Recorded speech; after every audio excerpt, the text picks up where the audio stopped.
What's up, everybody? Welcome to the State of Wild, episode 38, our regular YouTube video web series podcast thingy. My name's Meowth. As usual, I'm joined by Corbettgames. Corbett, how you doing tonight, dude? It feels good to be a hunter main, Meowth. All the hunter mains out there like myself, we're having a great time with the rebirths, I think. Words I would never thought I would hear come out of Corbett's mouth. Jeez. What do you do? What do you talk about, dude? This is totally normal. It's what we've been saying for months now, years even. I've been a hunter main. You never trash talking the class in our format ever, right? But yeah, tons of things have happened this week. On Monday, we got the reveal stream, so we got to see the last 70 cards from Forged in the Barrens. And then we had the Unnerfs come live on Thursday afternoon. And so we've had Unnerfs to play with for 3 days. And then we have an expansion coming on Tuesday. So all of that's basically to say this episode is going to be a ton of fun, lots to talk about. And so before we dive on into all of that, though, just a reminder to leave a like, comment, and subscribe if you guys enjoy our content. It does support us a lot. All right, so we've got two huge things to talk about. Let's start off with the Unnerfs, because this is kind of what's live right now. We had 36 cards unnerfed from Hearthstone's history, or cards that are rotating to Wild. And so I think it has sufficiently shifted the metagame, at least for a couple of days. And let's talk about the big one. Quest Rogue is the big thing that everybody's been playing, everybody's been talking about, and I think everybody's been overreacting about. I don't know if that's maybe too much to say, but yeah, so 4 minions to make 5/5s. The Flybooter is your best friend. Easy tutor. Draw that, bounce it, quest complete, do the 5/5s. Corbett, how do you feel like Quest Rogue is performing right now in the metagame? Yeah, I mean, it's really just dominating the format. Tier 0 should be nerfed by the end of the time the episode comes out. Pretty much, right? That's what I've been getting from Twitter. I haven't actually played it on ladder myself. But yeah, Twitter's told me that it's absolutely insane. Not really, no. Quest Rogue seems not that good from what I've seen, actually. Quest Rogue was like very, very popular, obviously, when the rebirths dropped, when the patch dropped, everyone would be playing it. But I have not been particularly impressed. I think it's a fine deck. Like, it's not horrific, it's not terrible. But if it has a positive win rate by the time things settle down, I would be a little surprised. Yeah, I've actually played a little bit of the deck. It doesn't feel as good as, Twitter made it out to be. I think it's very similar position in the metagame as to something like Quest Mage, right? Where it's going to dominate the slower decks that don't really do anything, that play super reactively, right? It's going to beat those decks, and then it's just going to kind of fold to things that are aggressive, right? It's going to fold to Seeker Mage, Odd Demon Hunter, Paladin, all those kinds of decks. It probably just has like a 20% win rate, kind of like what we predicted last week when we had this episode. I think the biggest issue people have with it, or at least the biggest reason that I think it might eventually get touched, is because it has that super, like, feels bad kind of reaction to it, where it feels like you have no say in beating it other than hitting it in the face. But that's something that's been said about a lot of Wild decks, and that hasn't really been changed. It took them a while to nerf Quest Mage when it was a tier 1 deck. So I don't think they're going to touch Quest Rogue, especially if the win rate doesn't look to be super high.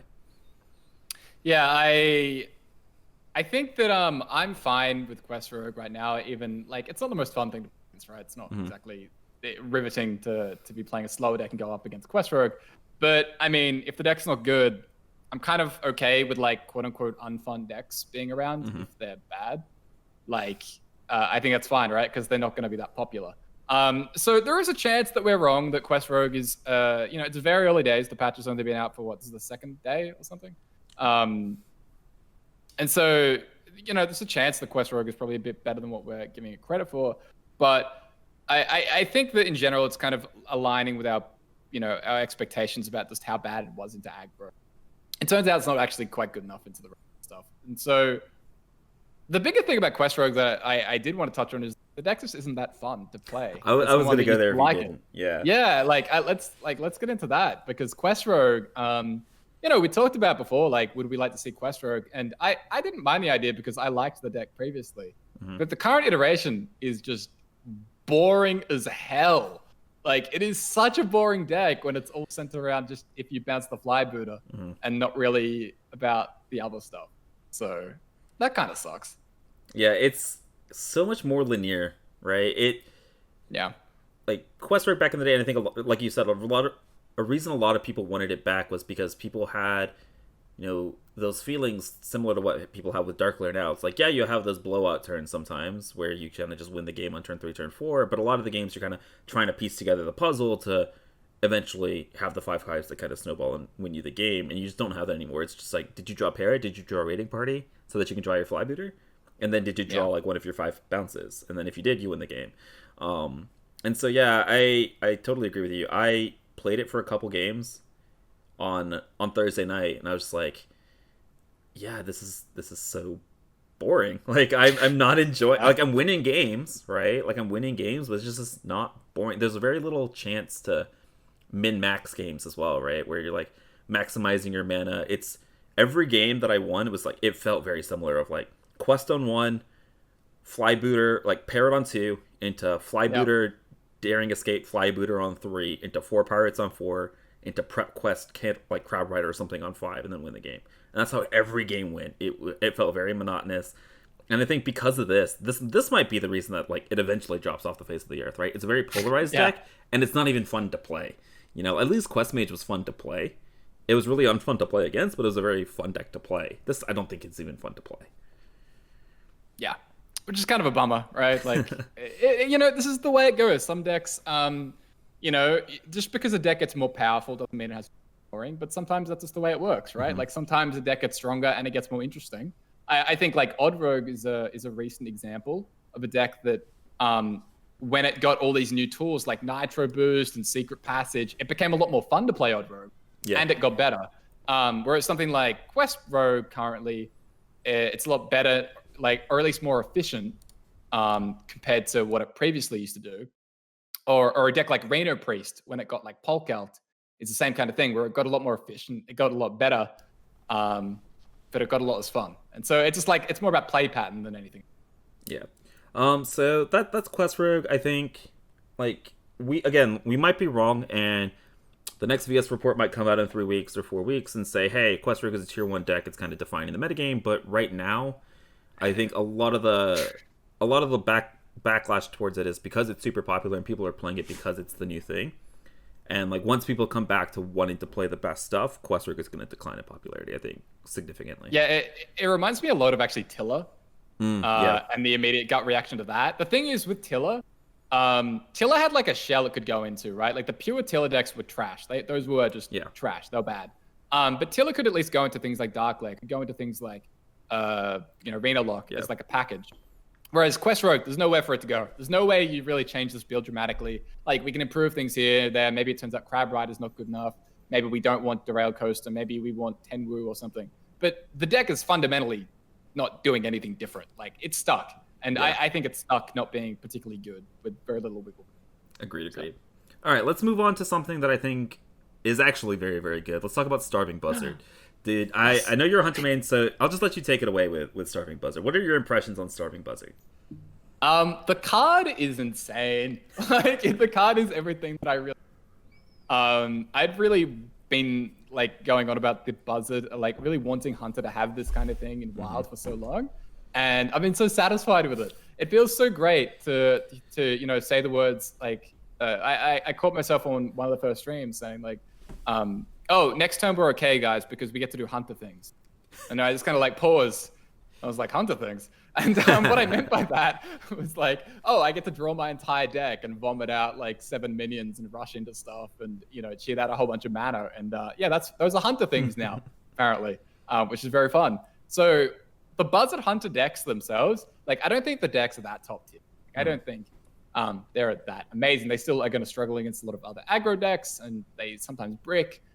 When you don't get access to like the Master's called the Buzzard. But the card itself, Buzzard, is absolutely bonkers. It's kind of it's another fantastic building block. Something like the way Risky Skipper is a really good building block for Warrior in Wild.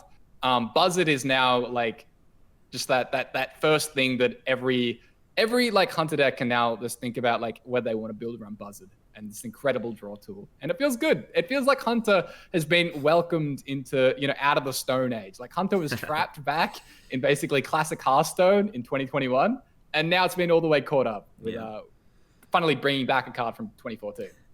So I have a lot to add to this, but I just want to take a quick second. For any of you guys that are listening to the podcast right now, I highly recommend you come back to this exact conversation via YouTube and just watch Corbette's face because he looks like a giddy, happy little schoolgirl. When he's talking about it, it's the greatest thing. But yeah, no, I 100% agree. I think you said people need to think about whether they want to build around Buzzard, and I think the answer to that question should be you should always be building around Buzzard because it's kind of the strongest thing that Hunter has going for it. It's so insanely powerful. It's literally a 2-mana auctioneer, which is insane. And I think something we haven't touched on, the buff to Snowflipper Penguin is also great. Yes. The new animation is amazing. No, but I think, like you said, I don't think the decks are top tier. I think it's actually like still more powerful than Questwork, as crazy as that might sound. But I think the Hunter decks themselves are still like tier 2, tier 3. I think what they're really missing is something like a Beast Broomstick, right? Whether a 1-mana 1/1 give all your Beast Rush so that when you play all these minions that are 1/1s, you can kill them off and make a huge hyena in the same turn while drawing all these cards. Or doing something like that. Or like a Warsong Commander that's a beast, so that you can still run like Master Skull. Yeah, there's that new Murloc that just got printed, right? That's no matter 1/3. Whenever you summon a Murloc, give it +1 attack and rush. Like that could have been a beast card. Yeah, it's missing like 1 or 2 pieces, but it is such a strong building block. It's so good. Like Reno Hunters need to rebuild their decks to include Buzzard. Secret Hunters need to rebuild their deck to include Buzzard. Like any deck that you're building in Wild, if it's not including Buzzard, you're putting yourself at such a disadvantage because it's that powerful of a card. I don't think we're overhyping this. Like it's that high impact, which is kind of crazy. And it's one of those cards where like your game is kind of defined by whether you draw or don't draw Buzzard, which kind of sucks, right? The deck is kind of useless without it. So it's kind of feels bad to have such a high variance card, right? Your deck relies on it. But I think that's more a result of the rest of Hunter sucking so bad than Buzzard being way too powerful. Because Buzzard's like on the same level as everything else in the format.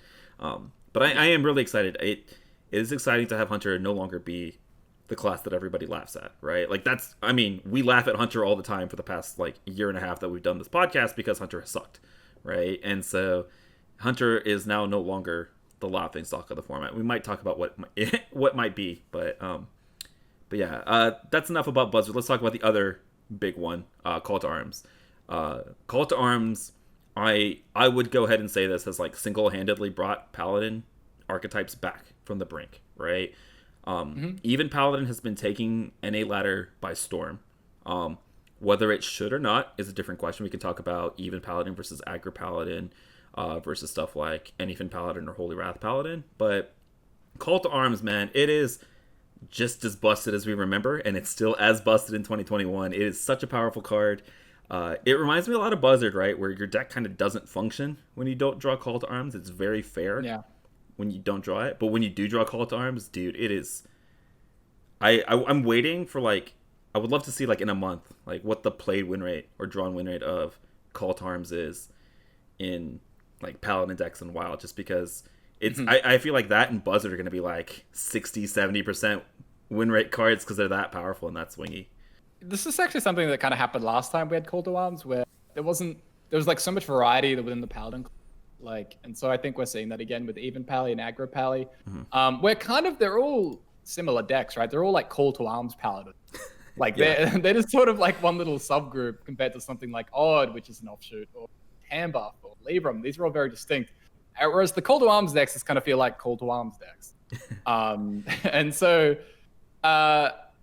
like, we have seen a bit of variety and stuff. And I think that the Pally decks are all doing, like, pretty well, right? Like, they're definitely good. I don't think they're necessarily amazing, like super, super broken or anything. But they're definitely solid. And it'd be interesting to see, moving what type of whether the player base basically kind of like starts leaning more towards one particular build as we start getting stats and all that kind of thing.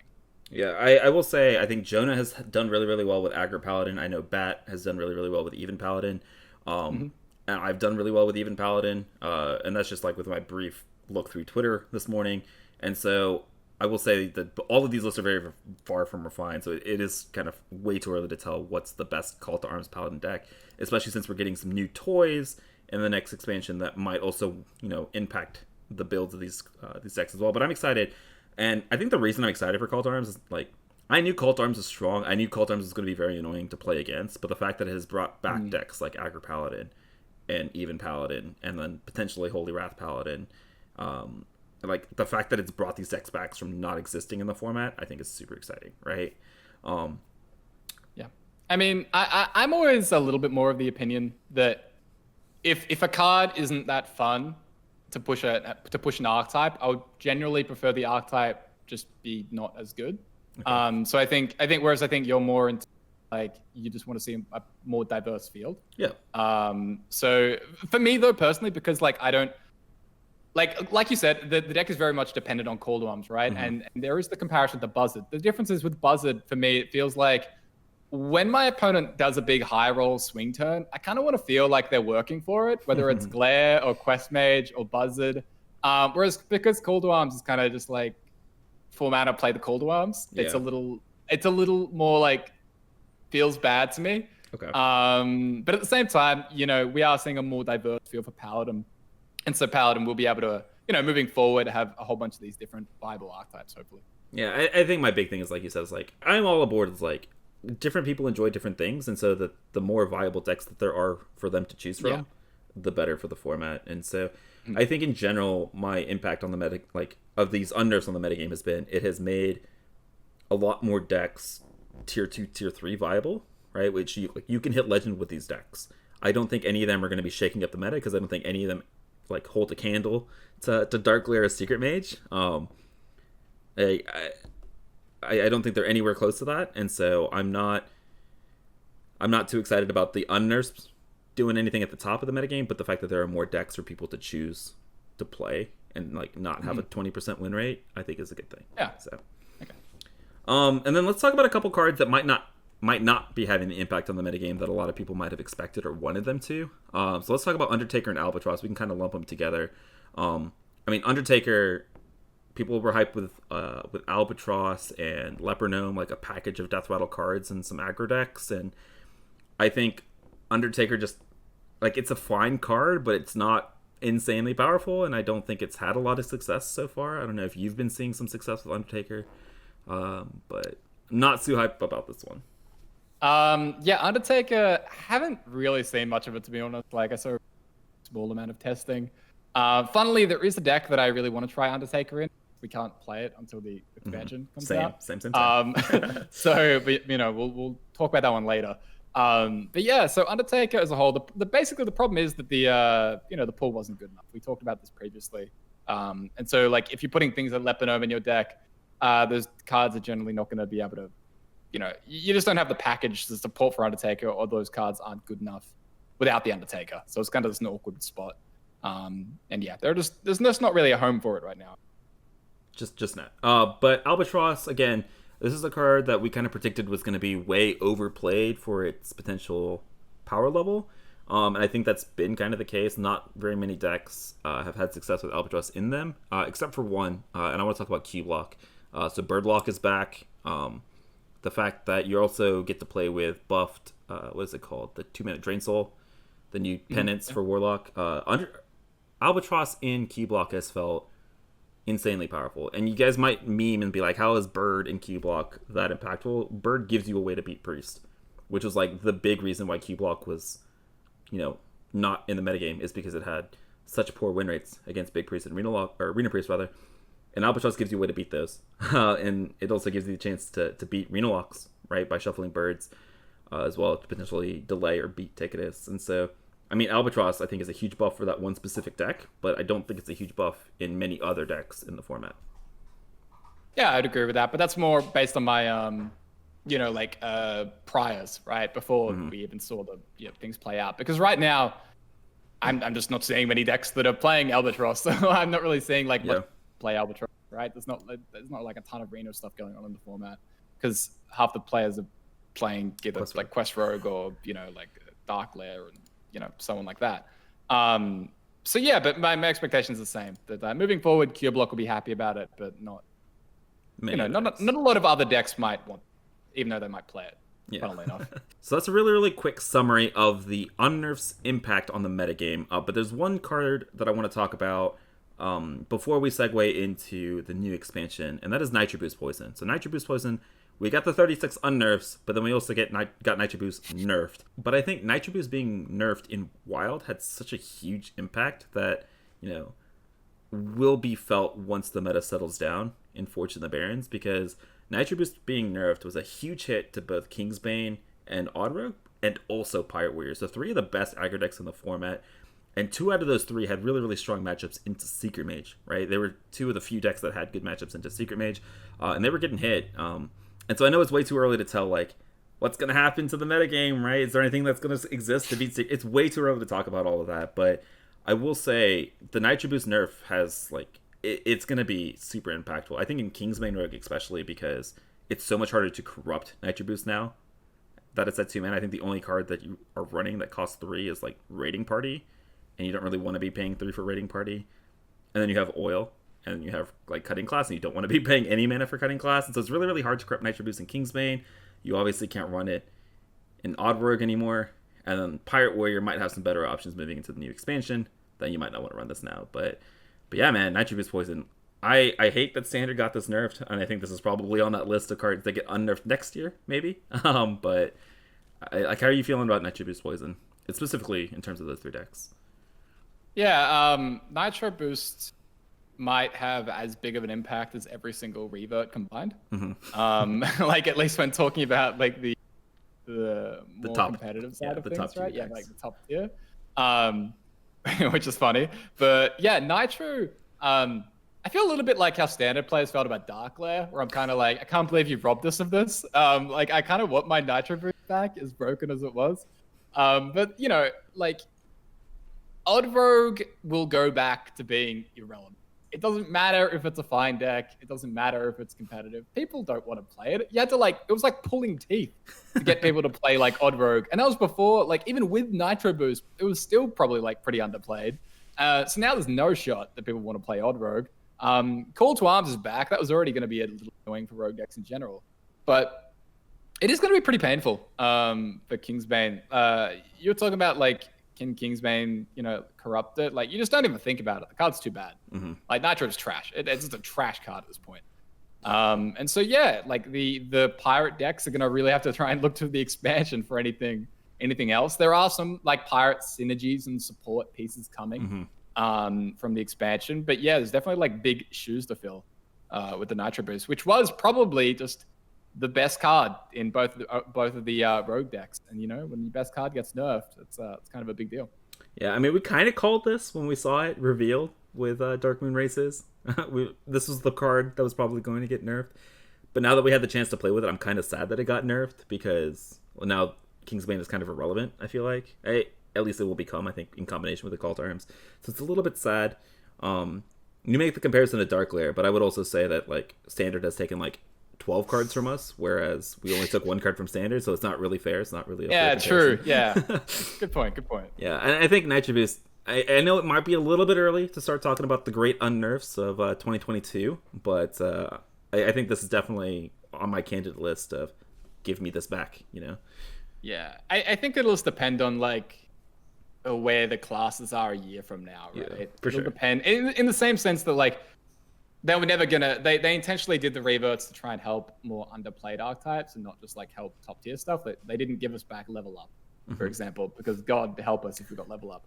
And so yeah, it'll just depend where Rogue sits. If Rogue is the new Hunter, dude, wouldn't that be funny if if, Hunter in the span of 1 week, yeah, and then Rogue the dumpster. But yeah, if Rogue a year from now is a little lower of the table, then yeah, I can see this one getting reverted for sure. Yeah. All right. So we've talked enough about the unnerfs. Let's talk about maybe the even bigger impact. Let's talk about the new expansion, Forged in the Barrens. We had all 135 cards revealed on Monday.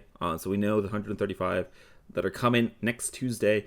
And so what we're going to do today is we're going to talk about the cards, our impressions, what we're excited for, and what we think are the most broken cards. We're not going to go through all 135 cards because that sounds miserable for you and us. So again, if you're interested in individual opinions, we do have videos up on our YouTube channel. So let's just go ahead and dive on into it. Let's talk about our top 5 cards power level wise. What are the 5 most powerful cards from Forged in the Barrens? So with the new expansion, there are a couple of things that stand out a lot for me personally. Like very clear cards that I think are very powerful and will push new decks. But for the most part, it's a little tough. Some of the theory crafting. But these are some of the things that stood out to me. My 5 were Sword of the Fallen, the 2-mana 1/3 Paladin Secret Weapon, Conviction, the 1-mana Paladin spell, Blessing of Might ×2 on when it's turn 5, the rank spell. The other one was the 2 Murloc cards, South Coast Chieftain and Flurgle, 2 Murloc Shaman support pieces. And the last one, Injured Marauder, a beautiful 4-mana 5/10 taunt, which we will definitely be playing with its battle cry. Absolutely nothing to think about there in Druid. So my 5, I had a little bit of override. For me, the 5th most powerful was Injured Marauder, for that same exact reason. That effect is just way too powerful in every class, especially Druid. I just couldn't put it as my number 1 card because it's just such a boring card. So I really just couldn't do it.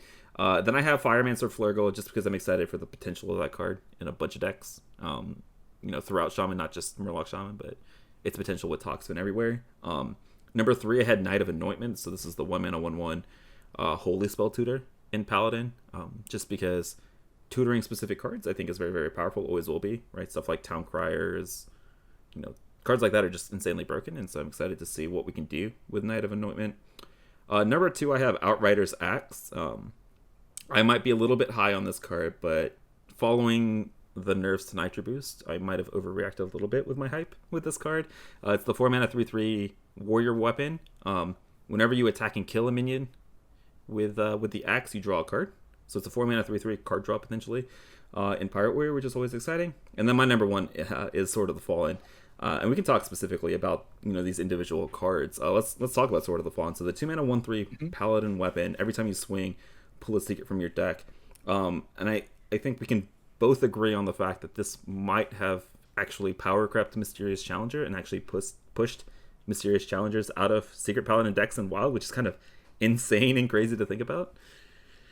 Yeah, in one swoop, we've power crept Mysterious Challenger and Muster for Battle.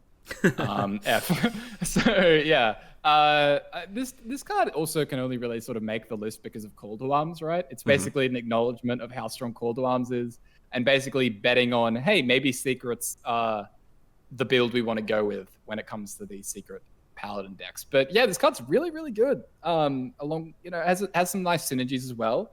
It's nice to get a consistent secret pulled on your turn. That way, like, even if a big problem with some of these synergy cards for Pally is that they require you have like a secret on board or something. And the problem is, like, if you play it, your opponent procs it, and then you've got like a card in hand that does nothing. Whereas this, you can like preload the board, so that way you can swing, get a secret, and then play your secret synergy card. Yeah. So it's just like a really nice piece. I love the way this is designed as well. Yeah, I think there's a bunch of secret synergy support within the expansion as well, right? They have the Spider Tank that if you control a secret, draw a card. They have the 4/3 that whenever a secret is triggered, you like get +2/+2. So you have a 3-mana 6/4 for God knows what reason, which is kind of spooky. insane. Yeah, I had that like on my candidates for top 5. You have Rissa, or Commander Rissa, or whatever her name is, the proc secrets twice, and now that you guarantee have a secret up when you play her on turn 3, you've got a bunch of like really, really awesome support pieces for Secret Paladin. And I'm actually very, very intrigued. Like, you play Secret Paladin as like a super aggressive deck now. No mid-range crap. You play it as a straight up aggro deck, and I'm actually kind of really excited to see Secret Paladin potentially be back in the metagame. Yeah, for sure. Yeah. It's Secret Paladin was one of my oldest decks I used to play. And so there was like a tiny soft spot for it. And, again, like, it is interesting trying to like go through these different shells for Call to Arms. And this is the time, like right now, we can't really do it with secrets, but once the expansion drops, the Sword of the Fallen, all these support cards, I think this could be a cool direction. A nice little throwback for a lot of people. If you want to play your old favorite decks. Do you want to talk about Conviction as well as kind of a throwback to old cards? This is kind of just power crap Blessing of Might, right? Yeah, it's basically Blessing of Might, where it's the ranked spell. So 1 mana, give a random minion +3 attack. Strictly worse Blessing of Might when it's in its base form. But at 5 mana, once you have 5 mana, you can pay this 1 mana to give 2 random cards +3 attack. So 1 mana for +6 burst. Seems insane. Like seems really good, right? In any aggressive paladin deck, especially like following up a call to arms. Seems kind of disgusting, right? So either following up call to arms or just like playing it in Odd Paladin. Odd Paladin tends to have a lot of targets on the board heading into turn 5, you know? If you don't have Quartermaster, instead you can maybe play 2 of these, and that's 12 burst for 2 mana. It works really well with Arcane Golem as well, because that way you might only need 1 minion on board. And then that way you can still play Arcane Golem and then play like 1 or 2 of these, and that's like, you know, how much burst? I don't know, like 17 burst for 5 mana, basically. It's kind of disgusting. Yeah, pretty gross. So there we go. Yeah, it's a really good card, I think, Conviction. And I think in a lot of these aggro paladin decks, specifically Odd Paladin, right, you don't really care which minions get the +3 attack, right? For the most part. Odd Paladin, Odd Paladin's kind of unique like that, right? Because a lot of its minions, they're just 1/1s. Like it doesn't, like they're all the same. Like they're all the same minions. Who cares? It's not really a situation where you care that much about which card gets the buff. And so yeah, for Odd Paladin, getting that extra reach, I think that extra reach and that burst is something that Paladin really needs, right? When we've compared to things like Rogue. And so this could definitely help in something like a Priest matchup for sure. I think it's a super strong card. Yeah, for sure. I 100% agree. I think Odd Paladin is going to be like you talk a lot about Call to Arms. I think we know Odd Paladin is one of the best decks in the format. And it's getting Conviction, and it's getting Arcane Golems. Like, I'm kind of Odd Paladin meta, baby. Let's go. It's getting like, getting that buffed Warhorse as well. Oh, and a quality tech if you want it. Maybe a quality tech. Ooh. Odd Paladin, tier 1 deck. Let's go. Okay, let's talk about Flurgle. It's another card that we both had on our list. So Fireman's a Flurgle, 2 mana, 2/3, legendary Murloc. We've talked a lot about, you know, the interaction with Toxin and its potential of wanting to run it in stuff like Reno Shaman or, you know, Galakron Shaman. I mean, we can talk about Galakron Shaman potentially next episode. It's maybe some of the most disappointing things from the Unnerfs. I mean, I'm not gonna mince any words about that. I lost 600 ranks today playing some Galakron Shaman. It was not nice. No, but like, I think Firemancer Flurgle just like also just in straight up Murloc Shaman. Like I think you termed it last week, Flurk Mage, right? It's very much Flurk Mage, if not more powerful. I'm super excited for Firemancer. Yeah, recovery, that's just what we need because they don't have weapons, right? Like weapons, cannon shots. Like this is how you recover as like an aggressive deck. And Murlocs historically just once you push them off board, GG. And so the fact that we have things like Flurgle, we have like other little Murloc cards that can give rush in this expansion. There's that new 2 mana 1/3 Murloc. And so yeah, it's just like a really disgusting recovery card in addition to that insane Toxfin interaction that we have. Murloc decks as well just have so much reload with Angler that often you'll be able to like maybe clear the board up without really costing yourself too much resources as well. So that's really good. Just completely busted. And it wasn't like the only massive support piece that, you know, that Murloc Shaman got. Murloc Shaman definitely the big winner, I think, out of this whole expansion, where Murloc Shaman basically goes from being a forgotten deck from a year ago to picking up like 8 or 9 cards just casually. Like 8 or 9 premium cards as well, not just like okay cards, but like holy crap. And the other one that it gets is another recovery card, another tempo recovery card, the South Coast Chieftain. It's basically a Merc Sparkeel, right? It's the Murloc version of that. It's a 2 mana 3/2. If you have a Murloc, deal 2 damage.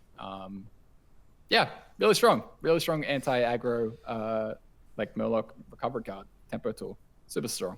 Yeah, Merc Sparkeel was always one of the best cards in even Shaman, and I think you've talked about 2 cards here for Murloc Shaman. We haven't even mentioned like the pretty premium 1-drop that they got, right? The 1/2 Death Rattle, summon a 1/1 Murloc. We haven't talked about Murloc Carpet, right? 2 mana 1/3. Whenever you summon a Murloc, give it +1 attack. And like the fact that we cut a 2 mana 4/3 Murloc from a lot of our theory crafts. I know Corbett and I both did that. The fact that we cut a 2 mana 4/3 from our decks kind of shows you how it went from 0 to 100 in the term, like in one expansion. Like it's so insane.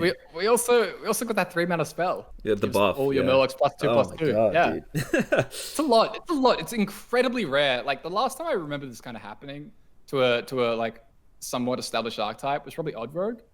Where we got like when 8 new Odrogue- cards. Yeah, 8 or 10. Yeah, when it got like the spin and passage and cutting class, and like it just completely reshaped the deck. This is kind of what it feels like, I think. Yeah, I'm looking forward to it, and I'm also not looking forward to it at the same time. You know, with the new expansion. It'll be gross. It'll be gross. All right, let's talk about Outrider's Axe. I think this is the card that I am really excited for in Pirate Warrior, specifically because they lost Nitroboost Poison, right? So because you lose Nitroboost, you lose Cutting Class as well in Pirate Warrior. And then we also have a new card coming, a 1-mana 2/1 Pirate in Pirate Warrior that discounts your next weapon by 1. I don't remember the name. It's something Deckhand. But yeah, I mean, I think this card is just... I might be wrong, but it feels like a 3-mana 3/3 or a 4-mana 3/3 that can be upgraded very, very easily in Pirate Warrior. So it's very, very easy to kill minions, to keep drawing cards. Seems very, very powerful in a aggro deck that cares about weapons. Yeah, it reminds me a lot about Anchor. And so running more of them. The only issue, the one issue I have with this is like, are we running too many weapons? It kind of feels like we're running too many weapons. And so if there's anything that kind of holds it back, I think it's that, because you already have like Anchor, Sword Eater, First Mate. Can you really afford to run like the Axe as well? But the card itself is sort of... So that gives you 7 weapons. That gives you 7. That's not too bad. So in Theorycrafts, what I've been doing is cutting upgrades because we don't really need durability. But yeah, Outrider's Axe is completely insane. So the golden rule of Pirate Warrior, this is how you play the deck.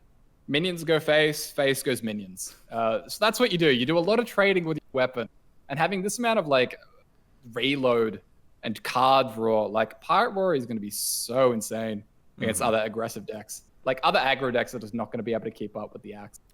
And like the combination of Ship's Cannon, right, for the swing turns into minions in the early game, followed up by an Ankar and Axe is kind of just disgusting, right? Like it's got to be GG. Yeah. So much so that like I was having a lot of time or a lot of trouble figuring out like how to build this deck and like what the cuts were going to be, because you also have like a 5-mana 4/5 minion like pirate with Rush, right, that you could draw cards with. We have both the Skyfin Fan, the Bloodcell Raiders. You have Crag, you have Greenskin. You have so many options in the deck. Like you get to choose the 30 premium cards that you get to run. And if it turns out that the Axe is too many weapons, you have so much quality minions that you can like replace them with. And so I'm kind of excited to see like how Pirate Warrior kind of re-transforms itself, like for the 15th time, it feels like, because it's been around for forever, to kind of fit Outrider's Axe. Kind of excited about that one.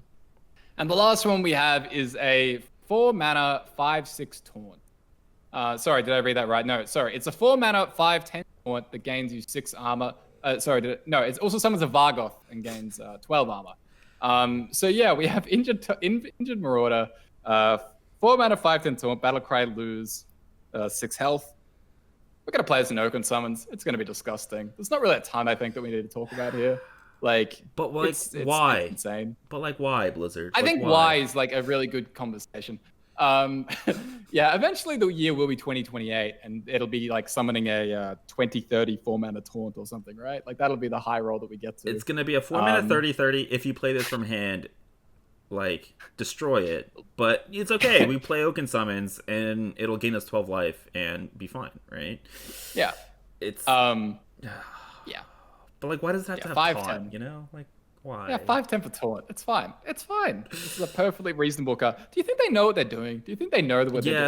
Yes. Do you think it's intentional that they constantly keep printing these 4-mana cards with a massive downside, just throwing them in the neutral pool when no one else is ever going to use them, and just like Oaken Summons? Yes, 100%. Because like they wouldn't give it taunt either way. Like otherwise, right? Because the injured Tol'Vir doesn't have it. Or I guess the Tol'Vir has a taunt. The Tol'Vir has it. What the was Blade Master doesn't. The Blade Master doesn't, and the 1-drop doesn't have it. I don't know. The 4-drop. This 5/10 did not need to have taunt. Screw that card. It's so dumb, dude. This card's so stupid. It's kind of like I almost considered it in something like Big Priest. I know it's really stupid, but you could play it out and then start like immediately on on turn 4 or 5 basically, and get back 5-10 taunts. Like, it's kind of gross. But yeah, I don't think that'll be a thing that happens. No. I don't think that'll be a thing that happens, but I can see like why it's in the standard pool, because standard players might want to do that, right? With things like mass res and that kind of stuff. So it kind of makes sense. It's just a shame that this ain't gonna be a 5-4. This is gonna be a 5-10 with armor. So yeah, it is what it is. All right, so let's transition from cards that are super high power level. Let's have a little bit more fun. Let's talk about the 5 cards that we're the most excited about, right? So these are cards that we know are probably not the strongest, right? Or are not going to be going into top tier decks, but we're just going to have a hell of a time playing. So I'll go ahead and start off with my cards that I'm the most excited about. So my list was Scab's Cutter Butter. That may or may not just be because of the name. I have Field Contact. That's the 4-mana Auctioneer for Battlecry and combo cards in Rogue. I have Guff Rune Totem, so this is a 3-mana 2/4 legendary. Every time you cast a nature spell, give another minion +2/+2. I have Varden Dawngrasp, which is the 4-mana 3/3 Mage Mercenary Frost Nova, and if the minions are already frozen, deal 4. And then, last but not least, I have Cariel Rome, the 4-mana 4/3 Divine Shield Rush. Every time Cariel Rome attacks, it discounts holy spells by 1, not just ones that are in your hand. All right, so the first one I have is Refreshing Springwater, the 4-mana Mage spell. Draw 2 cards, and if they're like spells, then refresh 2 mana for each spell drawn. So if you draw 2, like a 0-mana card.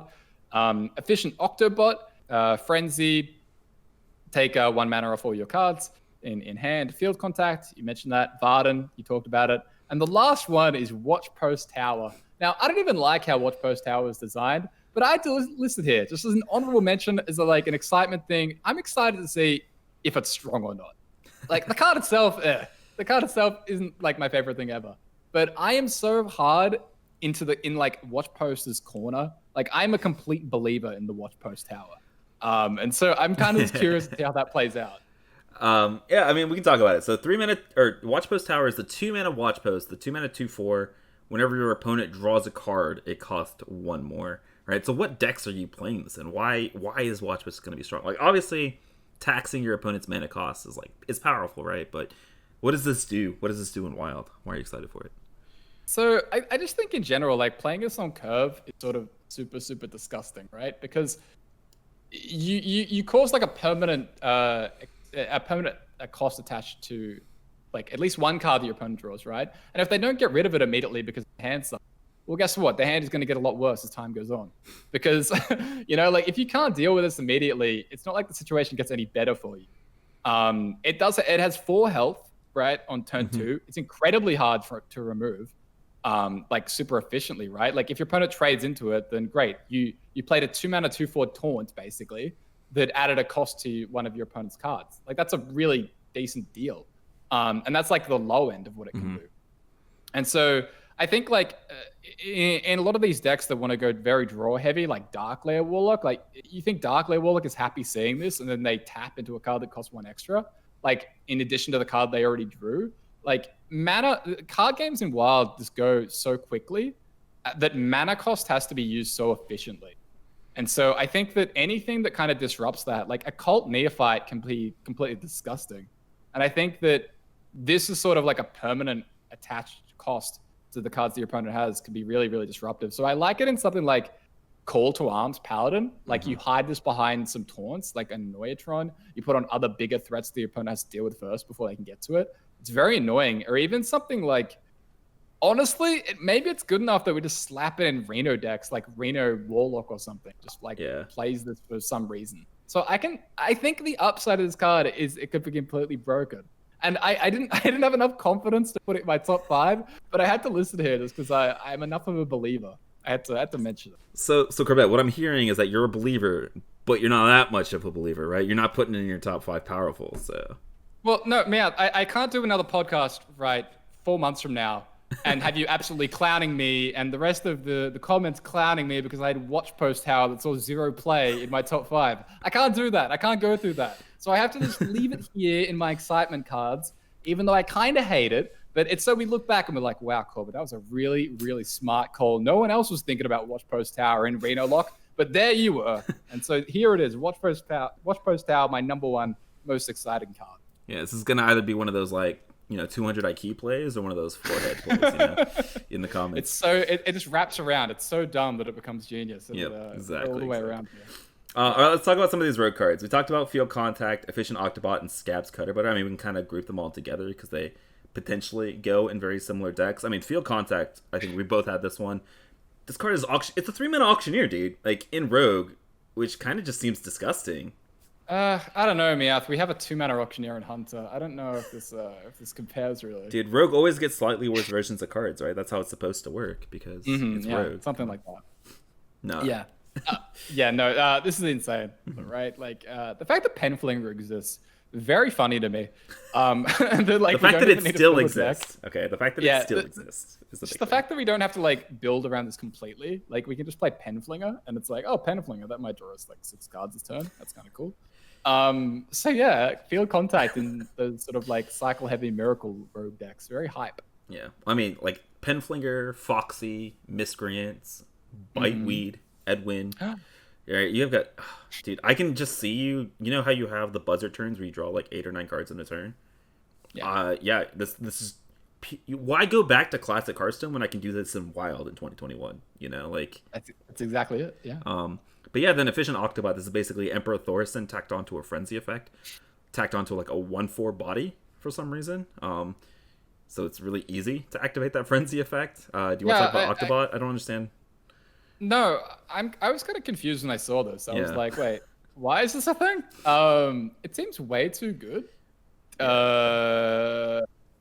Like, I had to double check what Frenzy did, to be honest, because I was like, hang on, how is this to activate? Mana discounting, quite good. It reminds me of palm reading a lot.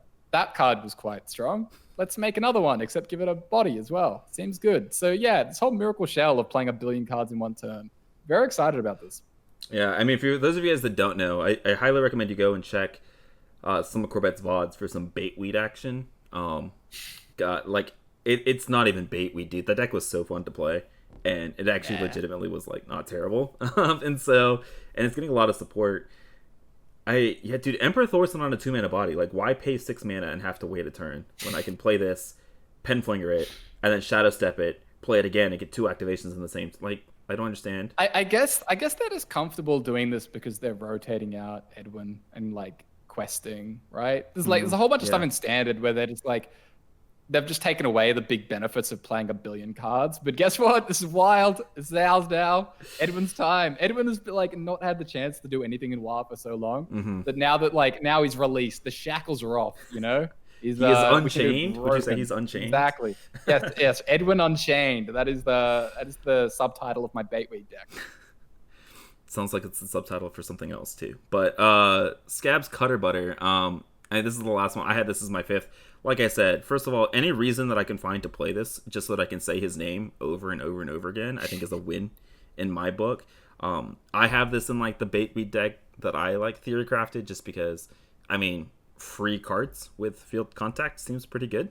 And, a 0-mana Edwin after you've played 17 cards in a turn also seems pretty good. I also have it in like a Pillager deck just because like the effect itself. I went through this on stream for about 45 minutes where like I do not think that there is a way to go infinite with Cutterbutter because of you're either constrained by mana or by board space. There is no way currently to go infinite with this, but it also just seems like a ton of fun to play with because free cards are cool. Yeah, that exercise going through trying to find the loop was one of the more complicated physics lectures I've ever watched. But Meow, thank you for that. The whole like Zola Brewmaster loop stream that we went through for like an hour.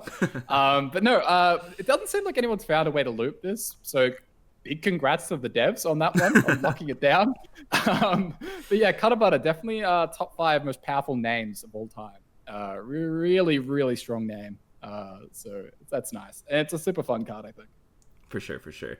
And then another card I want to talk about, Guff Rune Totem. And so Guff, this is a 3-mana 2/4. Whenever you cast a nature spell, give a minion +2/+2. And this may or may not be because I have an infatuation with Token Druid. Like, I absolutely love that deck, and like I'm just imagining like playing Guff with a Gibberling turn and playing like double Lightning Blooms, which are nature spells, with some Innervates, which are nature spells, and some Solar Eclipses, which are nature spells. And, you know, the list goes on. I was looking at my Token Druid list today. It had 16 nature spells without me having to touch the deck, which was kind of sick. Oh. Like, Living Roots is a nature spell. So, yeah, it's kind of cool. And make a board of, you know, 8/8 Gibberlings on, like, turn 4, turn 5 seems kind of degenerate and broken.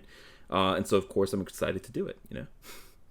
Yeah, it probably only needs to hit maybe, like, 2 cards, right? To be, like, a good turn. Like, if you hit 1, you're basically doing, like, a 3-mana 4/6, which is not bad, but at if you're hitting like 2 spells, like you know, Gibber, Innovate, Living Roots, that's like a very, very, very good swing. So yeah, I had this in my Theorycraft token druid as well. Be fun to see if Guff can you know, get a hold in that deck. Will Guff make minions buff? That's the real question, right? I think I think Token Druid can either go like one of 2 ways now, right? It can do the Gibberling Guff make minions buff route, or it can do the like the Oaken summon, you know, a 2/6 and a 5/10 and gain 12 armor, right? Depending on like what the metagame is. I know which one I hope is better. Well, I mean, I really hope the Gibber. What's gonna be, you know, less fun to lose to, like a 5/10 taunt that gains 12 health, or a board full of 8/8s on turn 4? The Vargoth mouth. The answer is always the Vargoth. Nobody wants to lose to Vargoth. True. All right. Do you want to talk about your other one, Refreshing Spring Water? Oh yeah, Spring Water. So the Mage spell refreshes mana. It's a deck that I've really been enjoying recently, like right before the Rebirths dropped, which was it's basically Mazaki Mage, but instead of playing Mazaki, we play Flame Waker because it's cheaper, and cheaper equals better. And in that deck, the only minions are Apprentice, Luna, and 2 Wakers. So you're running 25 spells, which means that Refreshing Spring Water is almost always or very, very likely to refresh the full 4 mana. So it's a 0 mana draw 2. Except for the fact where if it costs less than 4, you end up gaining mana, right? So if you have like an Apprentice on board, or you have an Incanter's Flow cast, like maybe you play this for 2, and then you refresh 4 whole mana. So you end up gaining 2, in addition to drawing 2 cards. And so that deck needed mana cheating. It needed more card draw. It got it all in 1 card. So yeah, it totally did not need more mana cheating. Don't even say things like that. Come on. don't even go there. More card draw I can get behind, but mana cheating, no. I won't let you do that. No. But no, it's a perfect card, I think, for that deck. So I'm keen on playing that. I'm keen on some absolute. This deck can scam like nothing else. It's pretty disgusting. Yeah, I was on the receiving end of a couple games of those. Yeah, I think for those of you guys that haven't seen this deck, it's like if Quest Mage and Mazaki Mage had like a love child. Like, I think that's what Flame Waker Mage, or I don't know how you want to call it, but that's what this deck kind of feels like. I think we should go with Miracle Mage. I'm going to try and transition the name, because when you pull off those miracle turns, it really is incredible. Yeah, I refreshing. Dude, Pot of Greed has been printed into Hearthstone. It's easy. Yep. Let's talk about another mage card. Let's talk about Varden Dawngrasp. So Varden Dawngrasp is the mage mercenary, 4 mana 3/3, battle cry, cast Frost Nova. If the minions are already frosted, I was about to say, that was weird. If they're already frozen, it deals 4, right? Varden deals 4. I mean, LPG, right? This is kind of what most people are thinking about. This, is a 4 mana stall card or a 1 mana stall card. If you play this and Potion of Illusion it and cast Varden again, it, basically, I was going to say deals a Flame Strike, but, Flame Strike deals 5 now, so that's not exactly true. Or you brand Varden and it clears the board. It's kind of disgusting. Anytime you have removal or stall attached to a stick, the card's going to be good. And especially if you can discount it to 1 mana, Varden's going to be kind of nutty in LPG Mage. I think the big thing is, will LPG Mage be good? But Varden is a huge buff to that deck, so I'm excited to see. Yeah. As somebody who loves playing LPG Mage, I'm kind of excited for the potential of this card and the deck. Yeah, it's nice to have a response to 3 8/8s and a Loathab before you Zeph clear them the following turn, right? Like now we actually have like a minion that stalls, so that's really, really good for LPG. I just think it's a cool card. Like I like the design a lot. It's a good power level. Like it's strong, but doesn't it's not. Auto It's win. not like a mana cheating kind of card, so it's very strong, stall, flexible, kind of creates different situations. It's just cool. I like it. Yep. And then let's wrap it up with Cariel Rome. I believe this is the Paladin mercenary. I don't even know what the mercenaries are. I don't even. It's a Paladin legendary. Again, this is another card that I have just because I have infatuations with certain types of decks. We've talked about Token Druid, we've talked about Rogues, we've talked about LPG. So, of course, we have to talk about Libram Paladin, right? Cariel Rome is just absolutely beautiful and amazing in that card. Just kind of nutty, right? It's a 4-mana 4/3 Divine Shield rush, right? So immediate board impact that also cheapens your Librams. So I don't really know if there's much else to say. She's just a very, very powerful card and a nice buff. Nice buff to a deck that doesn't get Cult Arms. So at least we got something. Yeah, nice. Very happy to play more Libram. Especially with that 1/1 that we got as well that draws a what's it called? Night of Anointment. Yeah, Night of Anointment. That one. Yeah, that card's good too. Yeah. So that's kind of our quick and dirty analysis of the top 5 power level cards and the top 5 excitement level cards for Corbett and I. And so before we move on to talking about some lists, we need to do a little bit of a flashback. We got to take a step down memory lane and talk about Darkmoon Faire and talk about our predictions then. Do we have to really now? We have to make. We have to embarrass ourselves. That's how this works. So the last expansion, we did a very similar exercise that we just did today, where we talked about our top 5 most powerful and our top 5 favorite cards to play. Let's focus on our top 5 most powerful. So Corbett had his order of 5th most powerful, Oh My Yogg, 4th most powerful, Occult Conjure, 3rd most powerful, Deck of Chaos. Sorry. I didn't catch that. Can you go to the next card? Number 3, Deck of Chaos. Number 2, Petting Zoo. Number 1, Blood of Gahum. So, Corbett, I think you were like super spot on for about 4 of those 5 cards. And I'm not going to bully you too much about the one in the middle because I have to say mine, and I don't want you bullying me too much. For me, I had 5th, the new Yogg-Saron. I don't know why. 4th, I had Sage. 3rd, I had Petting Zoo.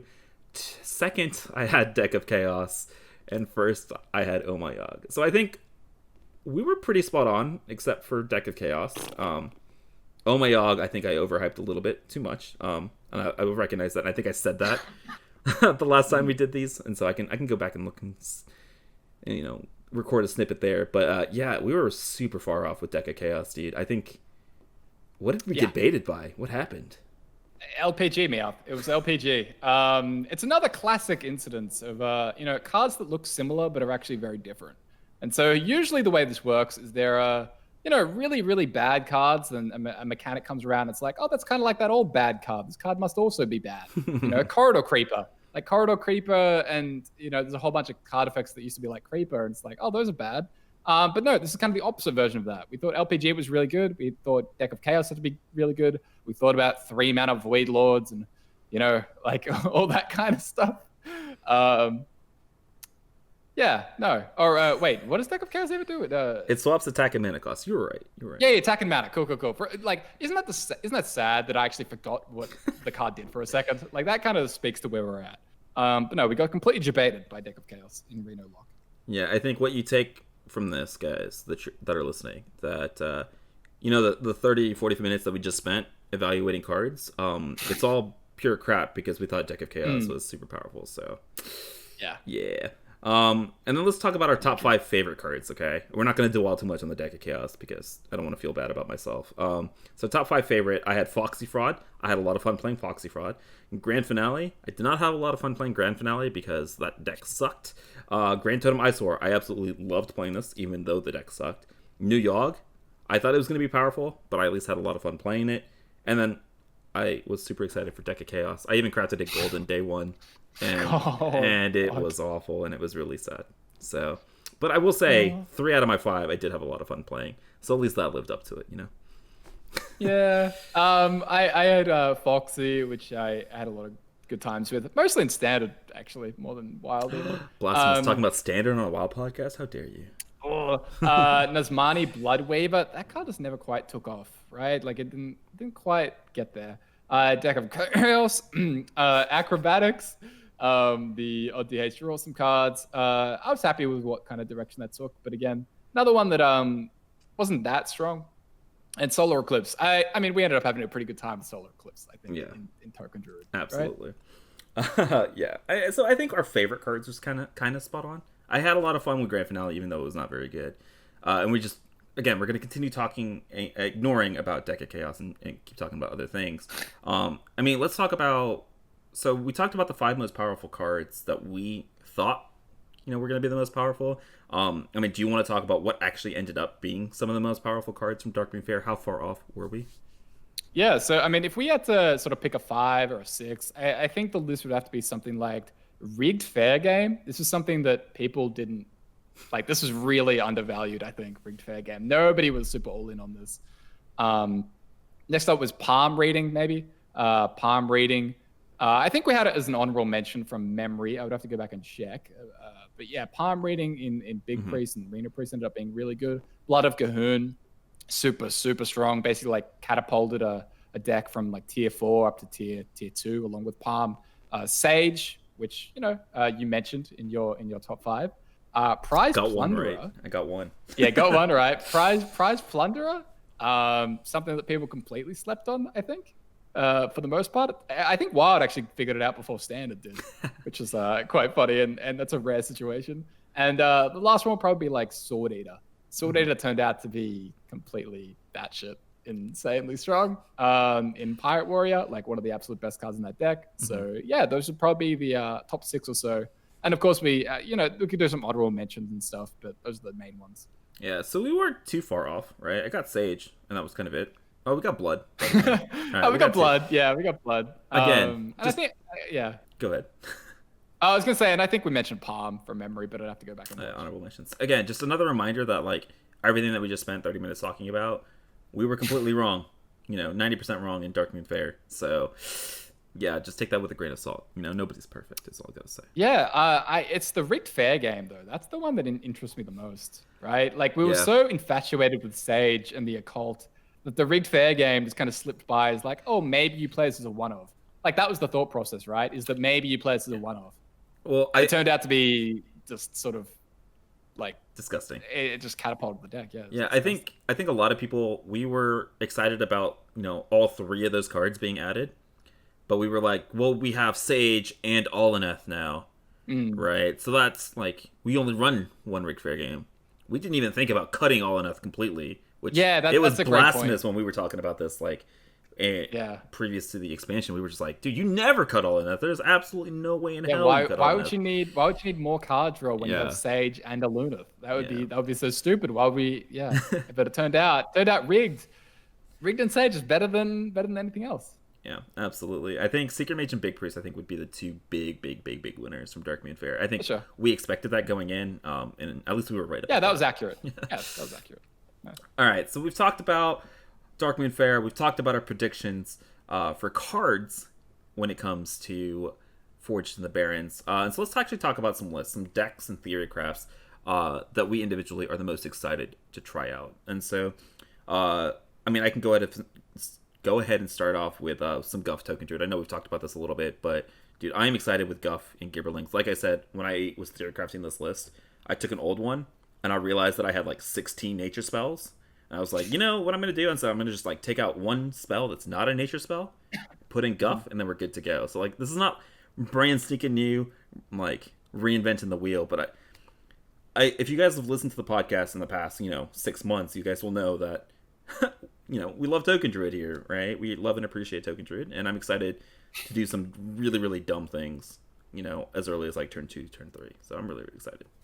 And then another deck I want to talk about is LPG Mage. This is another deck that, both of us love here on the channel. And so, LPG Mage, not only are we getting Dragoncaster and Dragon Queen Alexstrasza back, but we get new Alexstrasza. I don't even know the name of the new Alexstrasza.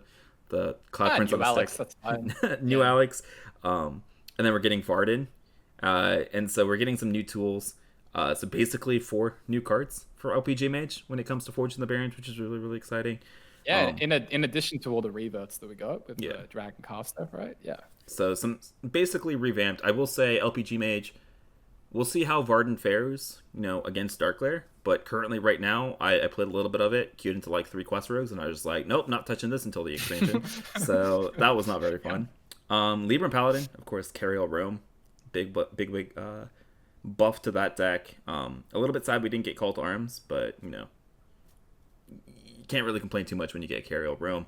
And then the last one I want to talk about is Aggro Priest. I think this is a deck that I cannot wait for this core set to hurry up and be here so we can play with Thrive in the Shadows and the 3-mana 4/3 and just play some aggro Leper Gnome, freaking Undertaker Burn Priest. I am so unreasonably excited for this deck. Like, it's gonna become, instead of my 3 loves, it's not gonna become 4 loves as we group Aggro Priest into these other 3. I'm really, really excited to see, and I really, really do hope that it lives up to the expectation. I'm setting some pretty damn high expectations, and so I hope it at least lives up to it. Yeah, I really hope you're not letting your hopes get away from you with Sand Trooper Priest Meowth. I really hope you're keeping it a realistic. But if it's tier 3, I am happy, right? Because the amount of wins that you're going to be able to cheese because people mull for Reno are big. They mulligan away the Reno, and then you just hit them with the Undertaker into double 1-drop Leper Gnome into Twilight's Call, and it's going to be disgusting. I'm so excited. Yeah, I'm looking forward to that one as well. For my list, I had Baitweed Rogue, aka Miracle Rogue. Mm-hmm. We talked about some of the cards earlier. It's a deck that I was playing a ton of about a day before they nerfed Edwin. That was fun. So yeah, looking forward to that. Burn Priest, like you mentioned. Murloc Shaman. Murloc Shaman isn't even something that I'm super excited necessarily to play that much, the play pattern. It's more of a curiosity, or I'm like, oh, this is probably gonna be really, really strong. Let's find out how strong it is. Yeah. Because it's very rare that decks get these massive revamps, right? And so I think Murloc Shaman could be probably a strong contender for a tier 1 deck kind of thing. I think that's the potential upside here. You're gonna go all the way to tier 1 with that. Wow. Okay. Yeah. I'll go there. I think what Murloc Shaman got is really incredible. And the last one is Pirate Warrior. I think Pirate Warrior, with the axe that we were talking about earlier, it'll be fun to rebuild it without Nitro. Mm-hmm. And I think this is an anti-aggro deck. If Odd Rogue is pushed out and Secret Mage is still a thing and all that kind of stuff, there's this home for it, right?